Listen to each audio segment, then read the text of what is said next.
So my experience is no, and the nuance that I would put on that, I'll describe two. The nuance that number one is there's an old line with respect to economists that also applies, I think, to investors and entrepreneurs, which is economists have predicted 9 of the last 2 bubbles, or 9 of the last 2 crashes, and so it is extremely common. It's a difficult question because it's extremely common for people to call a bubble.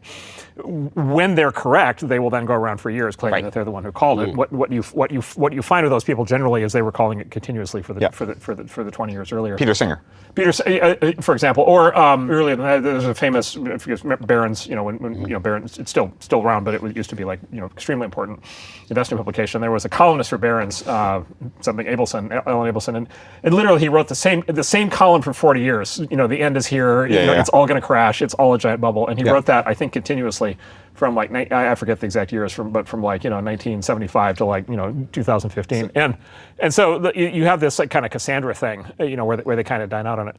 And so I find generally that those kinds of people don't have predictive ability. And then I will tell you, look, the most sophisticated hedge fund managers in the world, generally, if you look in their backgrounds, at some point, if they thought they were in the macro business, they will have tried to make the trade based on what they view as obviously a bubble. And there were extremely sophisticated hedge fund investors who went short tech stocks in the fall of '99, and then realized they were wrong, and then went long tech stocks in Q1 of 2000. Drucker, so he's talked about it publicly. He's talked about it.